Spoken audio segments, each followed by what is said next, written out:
Hello, shamanettes, and welcome to the Beauty Shaman. So today we're going to talk about age spots. So as we get older, all of us, majority of us, maybe I'll put it that way, get age spots on our hands, on our face, on our neck, on our décolleté. Age spots are very, very common. Today we're going to talk about different treatments for age spots and also how to cover them.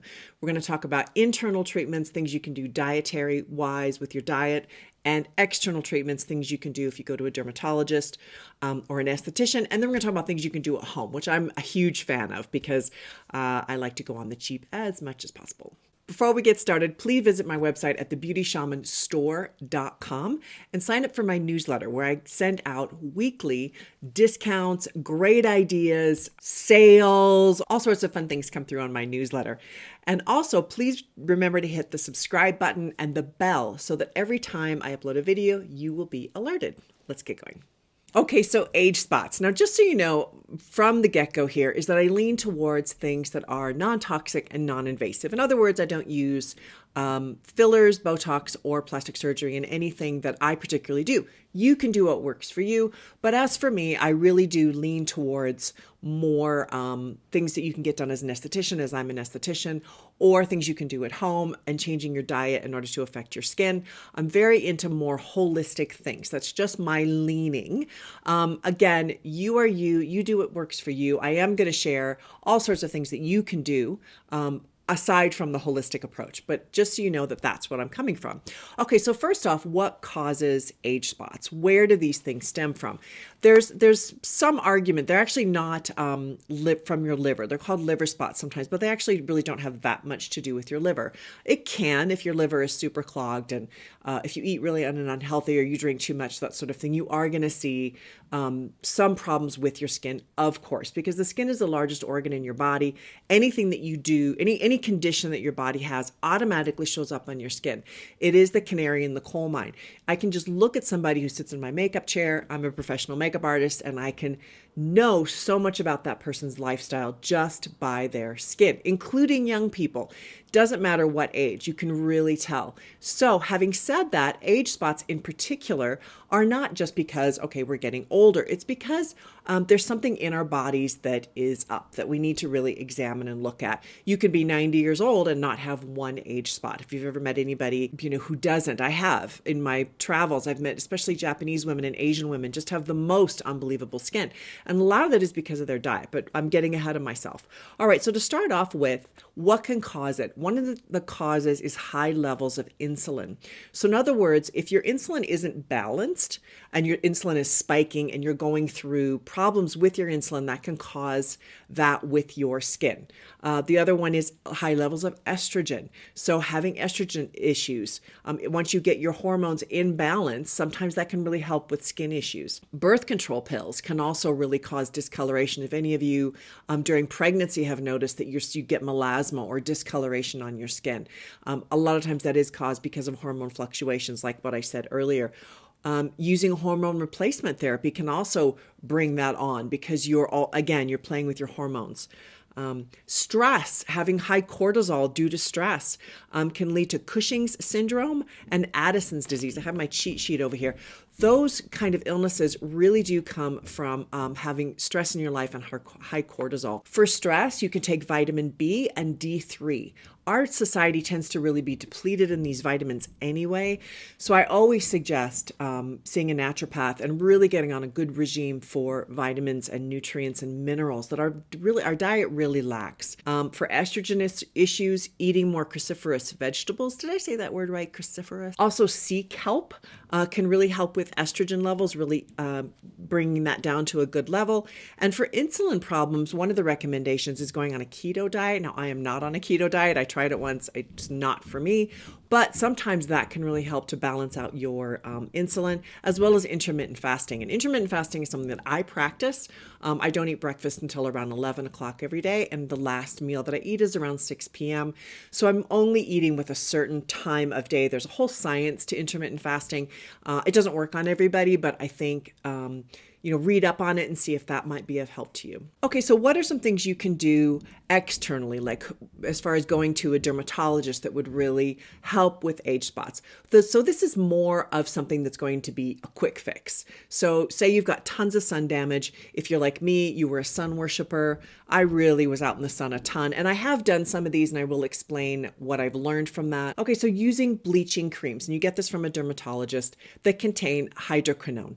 Hydroquinone used alone, or sometimes if you use it with retinoids like tretinoin, these are all prescription-based items that you have to get from a dermatologist. These can cause redness, itching, burning, dryness. They do cause some sort of irritation on the skin. There's no way they can't. They're very powerful. These type of treatments tend to be very powerful. You tend to see results really quickly. Hydroquinone used apparently in small doses is not harmful. However, some studies have said that even in small doses used over a long period of time, it can really harm your liver, it can harm your body. It's a bit of a controversial item. It's not something I'm going to say, oh, run out and get it, because it does tend to be more on the toxic level. So I'll let you do your own research around that. But this is one of the treatments that people use in order to kind of bleach their skin. The second thing that you could do is laser or IPL, which means intense pulsed light. These destroy the melanin producing cells. It can be very wounding to the skin. It removes the epidermis, the top layer of the skin. So lasers can be, you do have to have more than one session.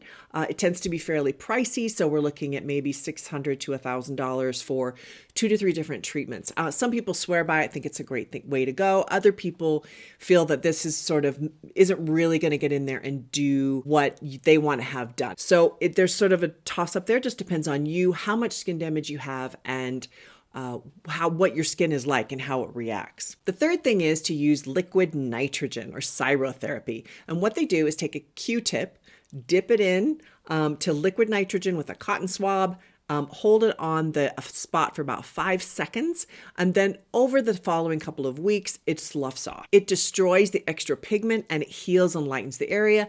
Sometimes it leaves a scar. It's really important to see somebody who's good at this, which is a doctor or a dermatologist who knows how to do that. I think especially if you have spots that just won't go away, this is a great way to go. Okay, number 4 is dermabrasion. So you would go to a dermatologist in order to have this done. It sands down the top layer of the skin so that to encourage cell turnover so that your skin can replenish itself. You have to do it more than once, and it does produce scabbing. It's not the kind of thing that you can go and get done and then go back to work that day. You do look beat up after you have it done, so it's really good to clear out your schedule if you're going to do dermabrasion. You can get a lot of redness, some swelling, some scabbing, super exciting, but that can happen with dermabrasion.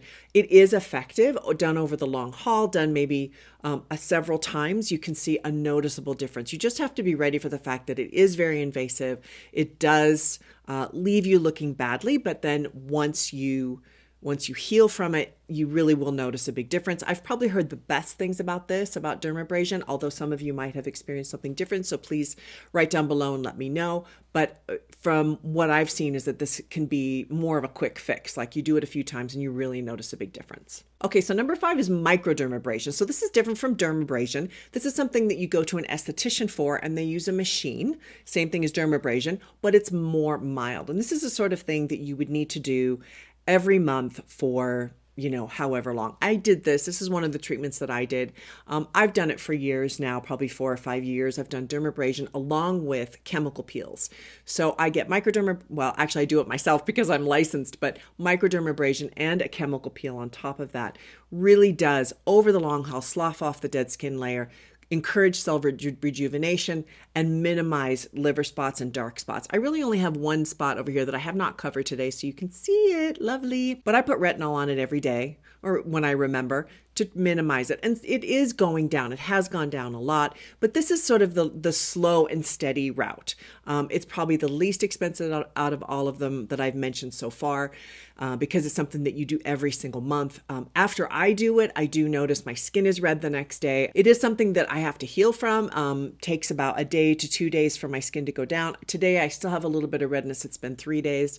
So it just depends on how intensely of microdermabrasion you get, what type of peel peel you get, how long it's left on your skin, that sort of thing. It's really important to see a really good esthetician for this, and then just stay in it, stay loyal to it, and it really does work. I would say within the first year, I probably took 8 years off of my face. It had a dramatic effect on me. But again, it was the slow and steady route. So it just depends on who you are and what you want to do. One thing to keep in mind with any of these treatments, from that day on, you have to wear a sunscreen if you're out in the sun for any extended period of time.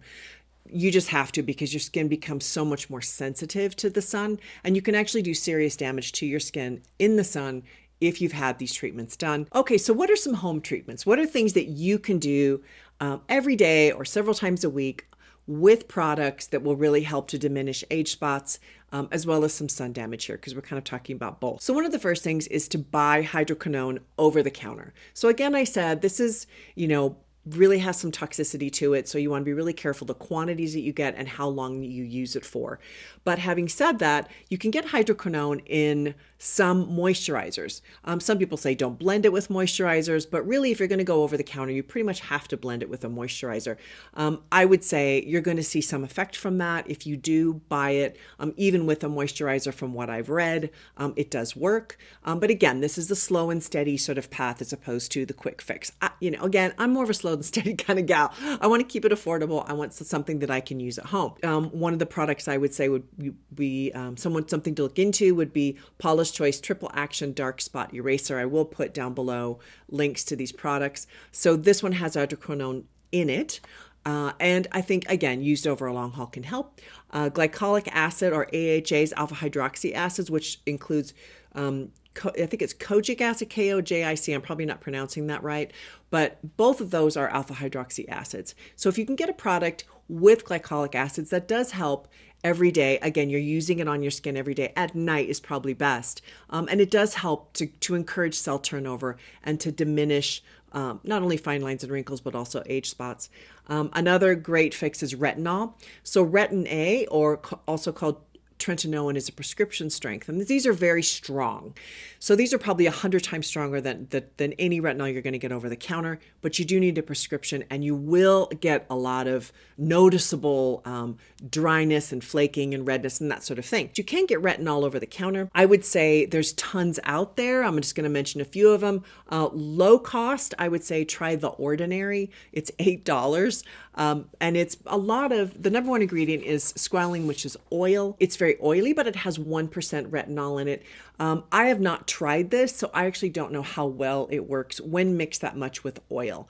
I really don't know the efficacy of it. So if you've used The Ordinary and you feel like, oh no, it's great, I really saw a big difference, let me know. It is only $8, so it's not a huge loss if you don't like it. Having said that, ones that are a little bit more aren't based in oil, and so you're not going to have that same oily residual that a lot of people don't like. I don't particularly care for that kind of residual oil on my skin. I would say try other ones that don't have that. This is one of them. This is Image MD. I love this product. I love Image. It's one of my favorite brands. It's a spa brand if you haven't heard of it. It's all over the world. And this one is their Restoring Youth Repair Cream. This contains, interestingly, it contains retinol, glycolic acid, and also the KOJIC, however you say that, kojic, acid skin brightener. So this has all of that in it wrapped up into one, and it is a night cream. So you only use it at night. I don't know the quantities of retinol. This doesn't have percentages in it. So I actually don't know the percentage. It is not super high, which is actually good because you're not going to wake up in the morning and have like really red skin and damage and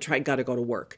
So it's one of these treatments that's going to be a little bit more mild, but again, used every day, you're going to notice a difference probably within several weeks, I would say. So that's the difference. It takes a lot longer if you use a lesser quantity. If you're using a Retin A and you're using it, you're going to notice immediate difference, but you're also going to have a lot more skin damage that's going to really show, like swelling and redness and that sort of thing. Okay, the other product that I would say is really good, this is Truth Treatments. I love this brand. This is one of my all-time favorite brands. This is I believe this is 5%. This is mine. It's a little loved.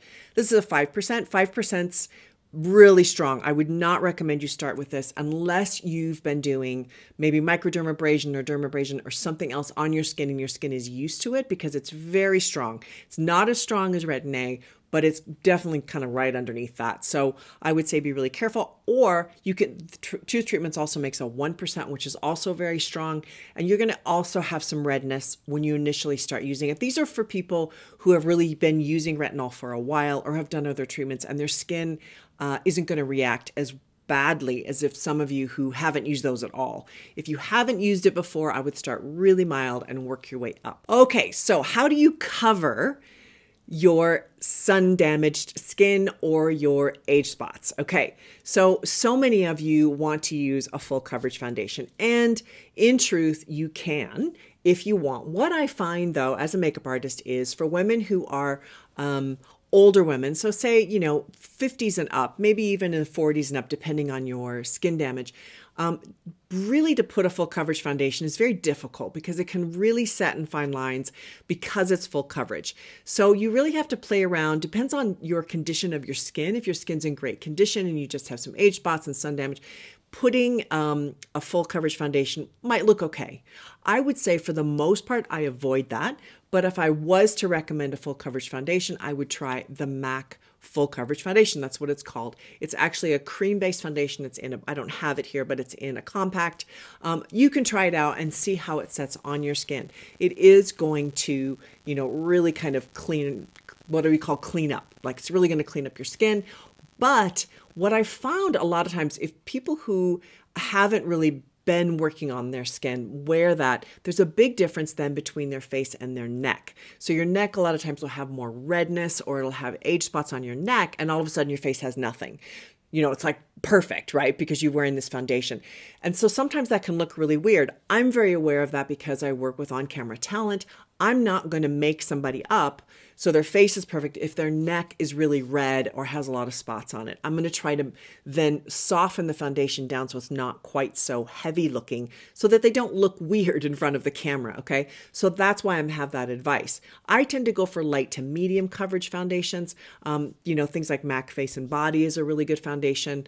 I like Chantecaille makes a tinted moisturizer. Those are kind of always the ones that I lean towards just because of the medium that I work in. This is a tinted moisturizer that I have on right now because, I take really good care of my skin. I don't have a huge amount I want to cover. So that's why I go that direction. Having said that, I would say if you want to cover spots like my beautiful spot right here, I say beautiful because I just think it's so important to love your body no matter what. You're already beautiful, right? Is to do this with concealer. So take your concealer on your ring finger and just do this. Don't rub it, dab it, and then just kind of tap it in until it blends into your skin. It takes a minute. It takes longer than just sort of wiping it on like we're sort of used to. You really want to just press it gently in for that age spot. Now, if you have a lot of sun damage, obviously it's a little bit too difficult to do all over your face. This is really just a spot treat. And that's why I'm recommending this for concealer. Normal concealers will do a great job with that. If your concealer isn't enough coverage, then you could go to Dermablend, which is a really heavy coverage type of cover up, which you can use to cover tattoos, scarring, things like that. That can be a really great brand. But I would say, really start working on the other parts of your skin first. And then that way you don't have to spend as much on foundations and you don't have to wear as much. It really does boil down to skincare when it comes to age spots. I hope you found that helpful. Please write down below any questions you might have. I always love to hear from you, and I always love and enjoy responding and connecting with you on whatever level that I can. Thank you so much for watching The Beauty Shaman.